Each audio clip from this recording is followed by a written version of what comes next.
नमस्कार साथियों, डॉक्टर और सिविल एकेडमी में आप सभी का बहुत बहुत स्वागत है। आज हम देखेंगे अपने इमरजेंसी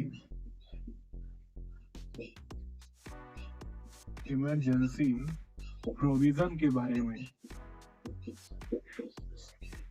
है ना। इमरजेंसी प्रोविजन का क्या मतलब होता है? इसका मतलब होता है आपात उपबंध। हमारे संविधान में आपात उपबंध जो किए गए हैं उसके बारे में आज हम क्लास में बताने वाले हैं। यहाँ पर आप देखेंगे कि आपात उपबंध का जो उल्लेख मिलता है वो संविधान के भाग 18 में दिया गया है, वर्णित है। संविधान के इसमें संविधान के भाग 18 में आपात उपबंध का वर्णन किया गया है। हमारे संविधान में, मतलब भारतीय संविधान में, ये कहाँ से उपबंध लिया गया है? तो ये जो है आपका आपात उपबंध, ये कहाँ से लिया गया है? जर्मनी के वाइमर संविधान से इसे लिया गया है।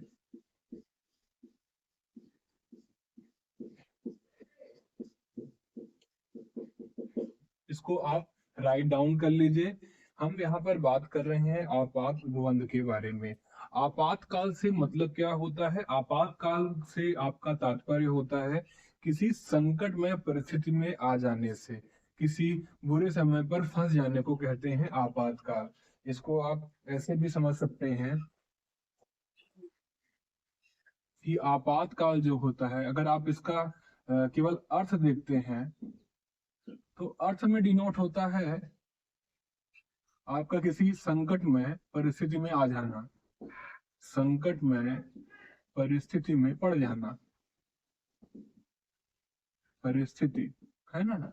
या बुरे समय पर आपका, बुरे समय को भी आप कह सकते हैं कि आपका आपातकाल कहलाएगा। अगर हम यही परिभाषा के रूप में बात करें कि आपातकाल होता क्या है, तो आपातकाल से यहाँ तात्पर्य आपने राइट डाउन कर लिया होगा।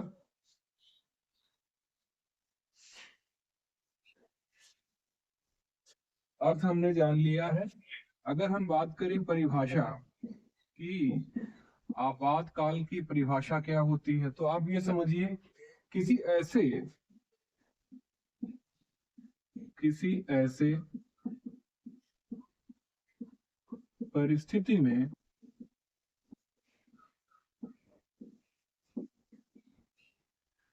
जब आपको या देश को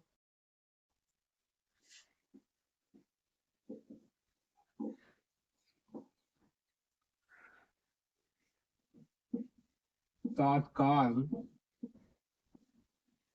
कार्यवाही की आवश्यकता पड़ जाए,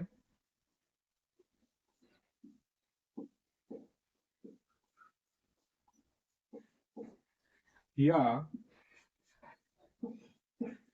तात्काल मदद की आवश्यकता हो,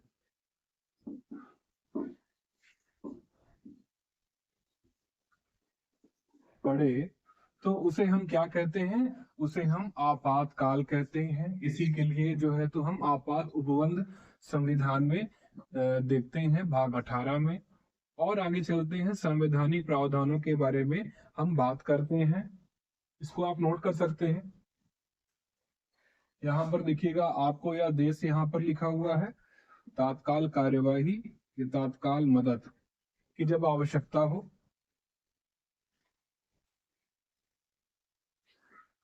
आगे बढ़ते हैं अपन।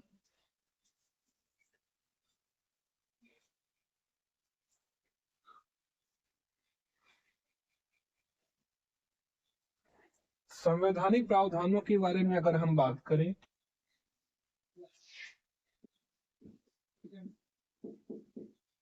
संवैधानिक प्रावधान, है ना। तो यहां पर आप देखेंगे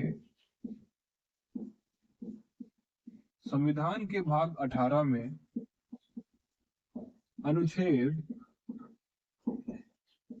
352 से 360 तक किए गए उपबंध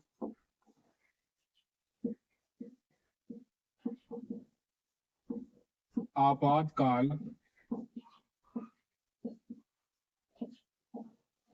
से संबंधित हैं।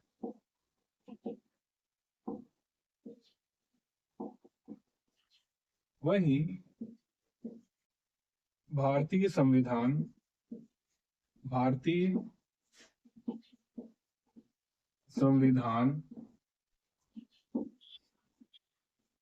सामान्य परिस्थितियों में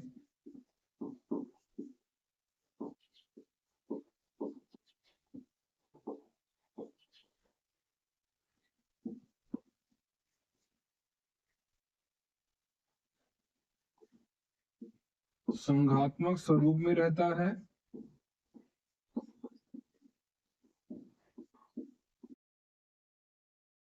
तो जब आप देखेंगे कि आपकी आपातकाल परिस्थितियां लग जाएं, तो ये चेंज होकर संघात्मक स्वरूप से एकात्मक स्वरूप में परिवर्तित भी हो जाता है भारतीय संविधान।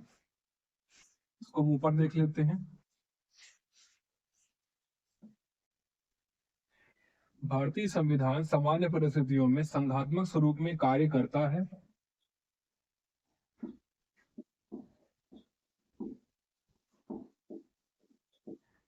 तो वहीं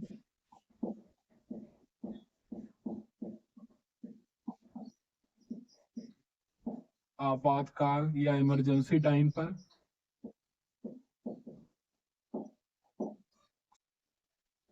यह संविधान एकात्मक स्वरूप ग्रहण कर लेता है।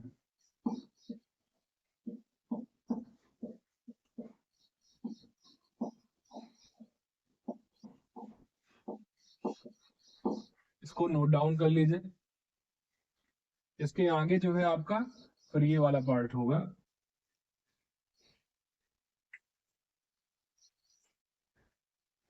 इनका उद्देश्य क्या है?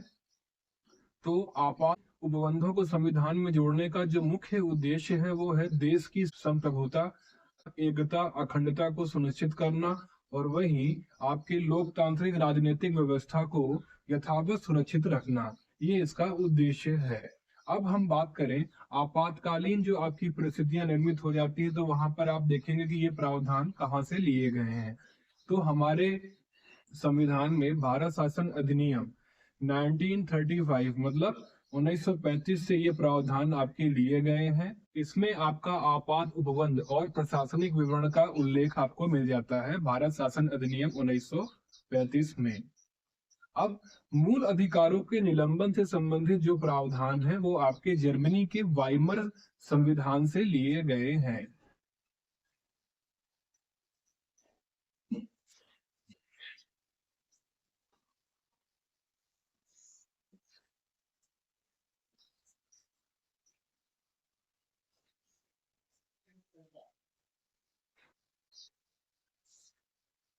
अब हम बात करते हैं उद्देश्य के बारे में।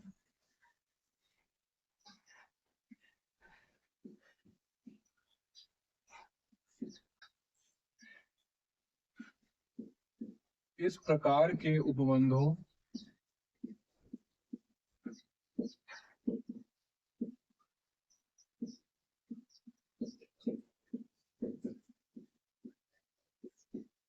संविधान में जोड़ने की मुख्य वजह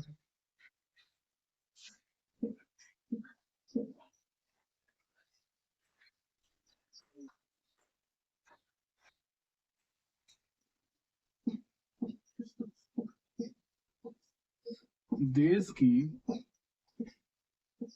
संप्रभुता, एकता अखंडता एवं लोकतांत्रिक राजनीतिक व्यवस्था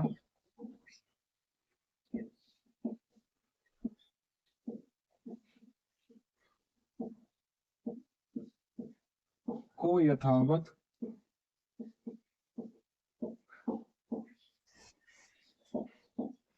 सुरक्षित रखने के लिए किया गया है ना।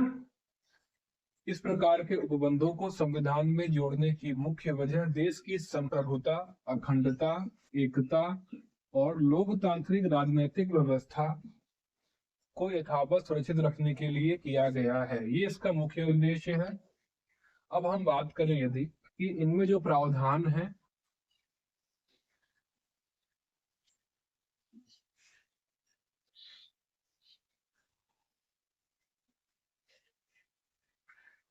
आपात उपबंध और आपका प्रशासनिक विवरण, इसको राइट डाउन करते चले। आपात उपबंध एवं प्रशासनिक विवरण, इनका आपको उल्लेख कहाँ प्राप्त मिलता है, कहाँ से लिया गया है? इनका उल्लेख भारत शासन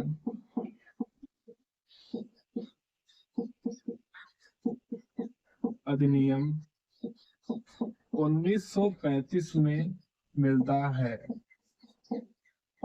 जहां से इसे लिया गया है संविधान में। कहां से मिलता है? भारत शासन अधिनियम 1935 में आपात उपबंध और प्रशासनिक विवरण आपको देखने को मिलता है। यहीं पर जब आपका संविधान में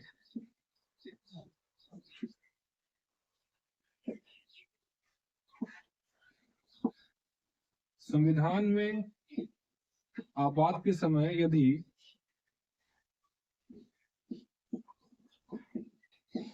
आपात के समय मूल अधिकारों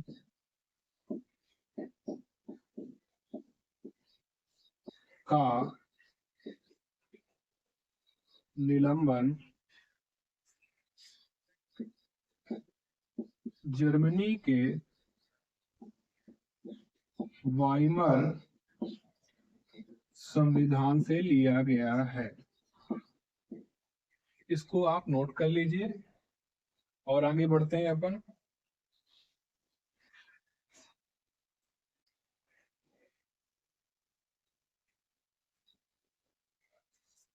आपात उपबंध की जो विशेषता है वो हमारे संविधान की अनूठी विशेषता है, क्योंकि आपात उपबंध के समय आप देखेंगे आपातकालीन परिस्थितियों में हमारे देश का जो संविधान है वो कैसा हो जाता है, वो अपने को संघात्मक स्वरूप से एकात्मक स्वरूप में बदलने की अनुमति देता है। इसके लिए किसी विशेष संविधान संशोधन की आवश्यकता नहीं पड़ती है।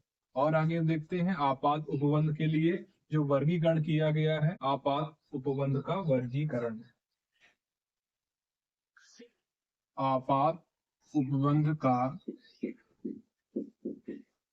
वर्गीकरण, इसे हम 3 भागों में डिवाइड कर सकते हैं। आपका आर्टिकल, अनुच्छेद को आप देख लीजिए। यहाँ पर मैं अनुच्छेद लिख रहा हूं,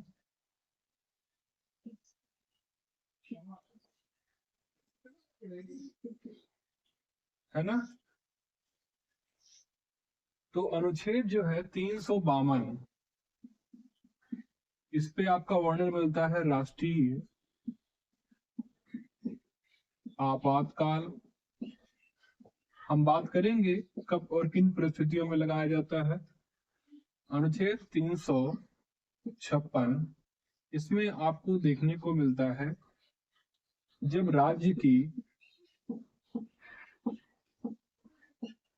संवैधानिक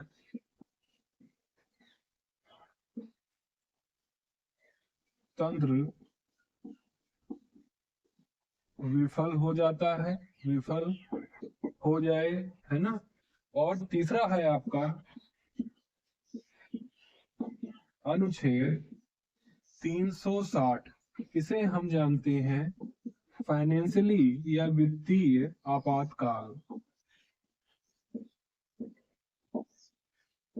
इस प्रकार से आप देखेंगे, ये तो आपका हो जाता है राष्ट्रीय, ये आपका हो जाता है स्थानीय, और ये आपका हो जाता है वित्तीय आपातकाल।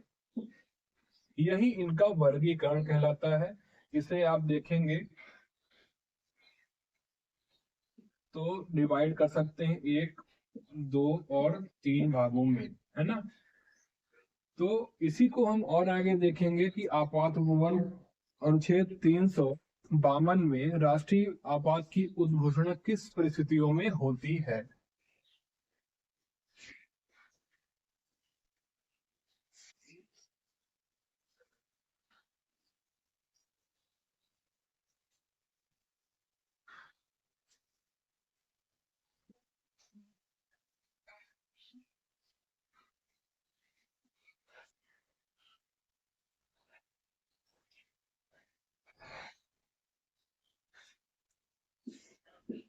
राष्ट्रीय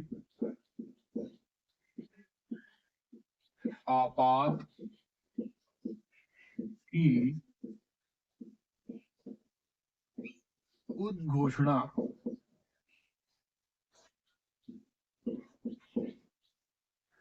तो यहाँ पर निकलता ये है वाक्य कि अनुच्छेद 352 में युद्ध की स्थितियों में, बाहरी आक्रमण या आपके सशस्त्र विद्रोह, इन तीन परिस्थितियों में राष्ट्रीय आपातकाल लगाया जाता है। और जब आप देखते हैं कि आपका संविधान, मूल संविधान में इसका प्रावधान किया गया था, जहां सशस्त्र विद्रोह है उसकी बजाय यहाँ पर प्रावधान किया गया था किसका, आंतरिक विद्रोह का। उसे जो है आपका आगे जाकर संविधान संशोधन के द्वारा परिवर्तित करके क्या कर दिया गया था, उसे कर दिया गया आपका सशस्त्र विद्रोह। इसमें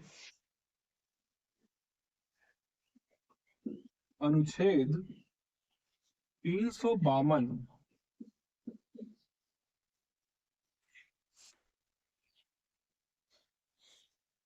में निहित है कि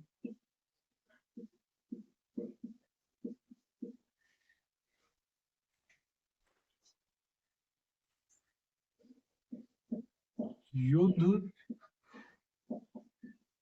बाह्य आक्रमण या सशस्त्र विद्रोह, सशस्त्र विद्रोह के समय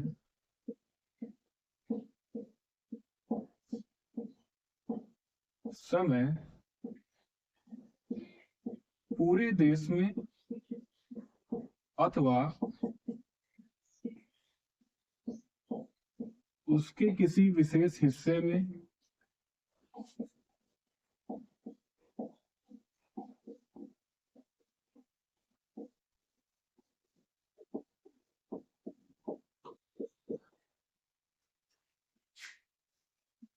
राष्ट्रपति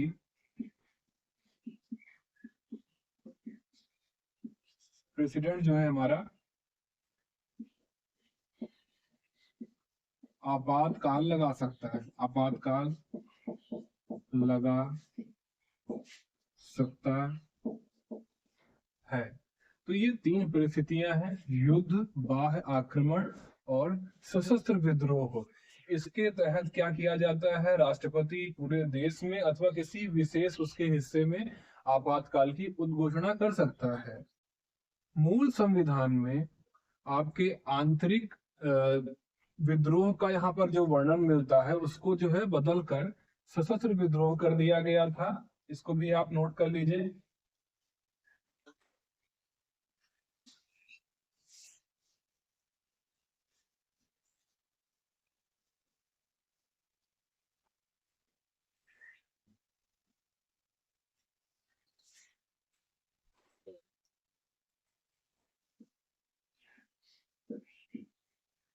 मूल संविधान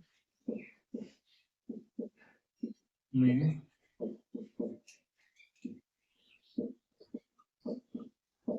आंतरिक विद्रोह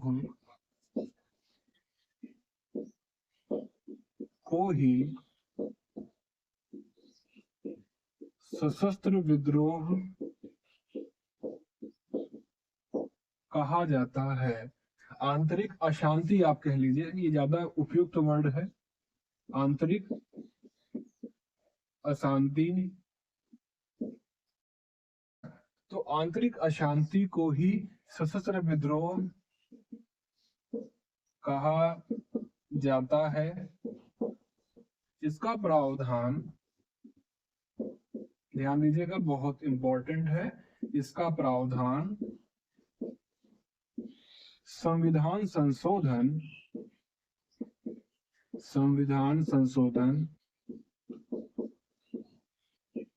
44वां, आप इसको कर लीजिए, ऊपर मैं लिख रहा हूं 44वें संविधान संशोधन 1978 के द्वारा बदलकर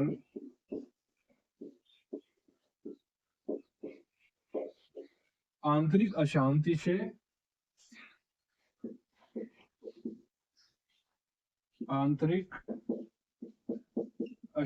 से सशस्त्र विद्रोह कर दिया गया।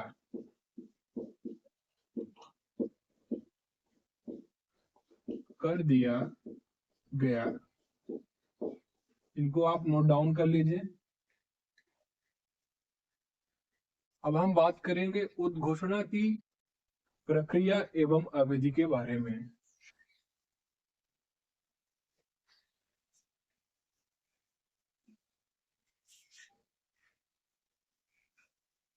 उद्घोषणा की प्रक्रिया एवं अवधि। प्रक्रिया को हम प्रोसीजर कहते हैं, अवधि को हम टर्म कहते हैं।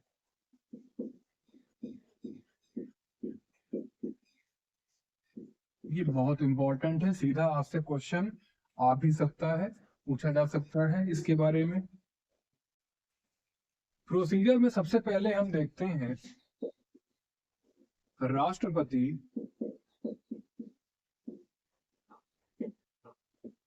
तब तक राष्ट्रीय आपातकाल की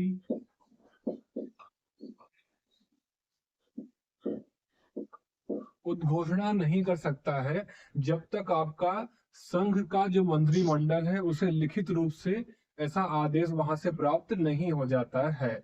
इसका प्रावधान आपके संविधान संशोधन 44वें 1978 द्वारा जोड़ा गया है। वो मंत्रिमंडल के बिना कार्य इस वाले को, माने मंत्रिमंडल के लिखित आदेश पर ही आपका राष्ट्रीय आपातकाल लगा सकता है। राष्ट्रपति तब तक राष्ट्रीय आपातकाल की उद्घोषणा नहीं कर सकता जब तक संघ का मंत्रिमंडल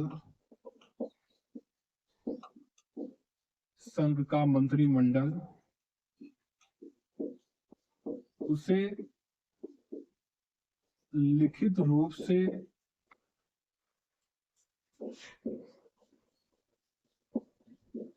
ऐसा करने को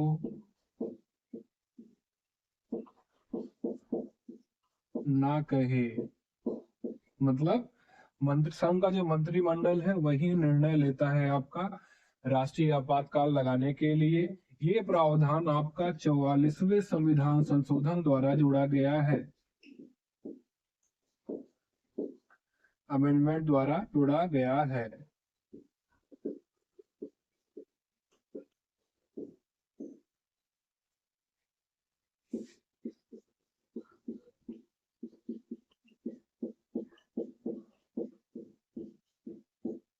और आगे देखते हैं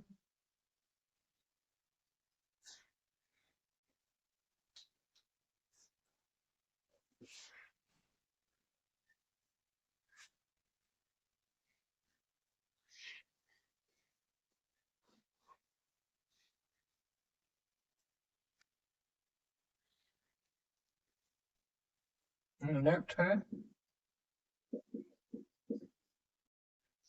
ऐसी उद्घोषणा का संकल्प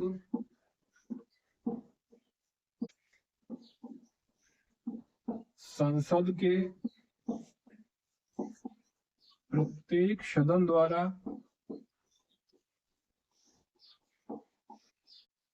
उस सदन की कुल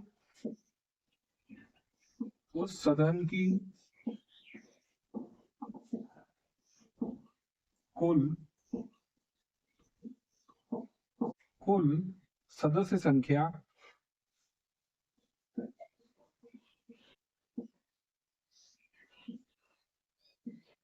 के बहुमत तथा उपस्थिति व मतदान करने वाले सदस्यों के उपस्थिति एवं मतदान करने वाले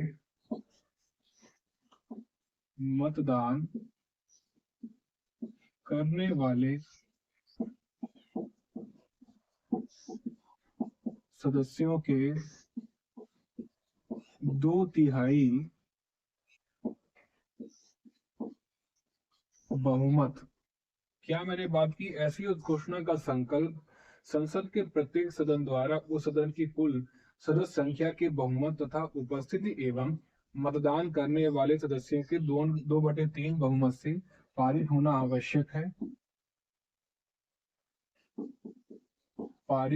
आवश्यक है।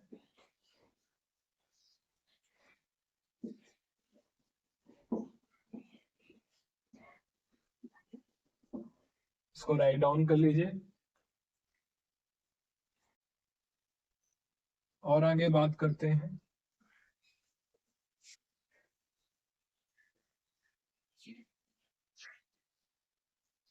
क्लास लंबी हो रही है साथियों, तो कल अपन इसको और आगे बढ़ाएंगे। आज हम प्रोसीजर और अवधि के बारे में ही बात करते हैं। तो राष्ट्रीय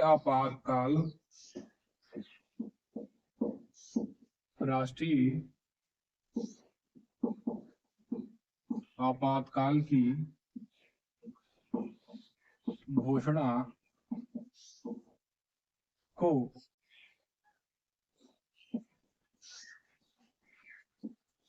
संसद के प्रत्येक सदन के समक्ष रखा जाता है।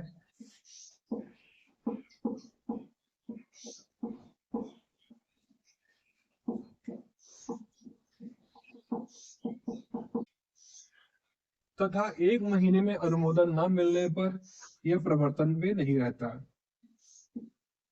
तथा 1 महीने में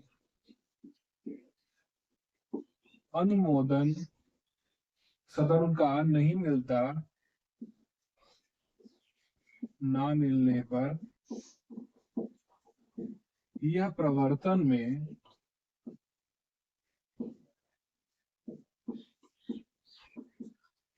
नहीं रह जाता। बहुत इंपॉर्टेंट पॉइंट है। यदि सदन का अनुमोदन मिल जाता है तो यह 6 माह तक प्रवर्तन में रहा आता है।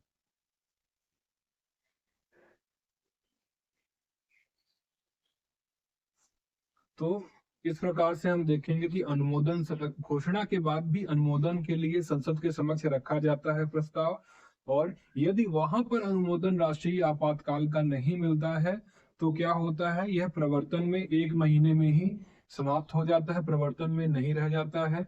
यदि 1 महीने के बीच में ही इसे संसद द्वारा जो सदन है उसके वहां पर अनुमोदन प्राप्त हो जाता है तो ये आपका एक बार में 6 माह के लिए प्रवर्तन में रहा आता है।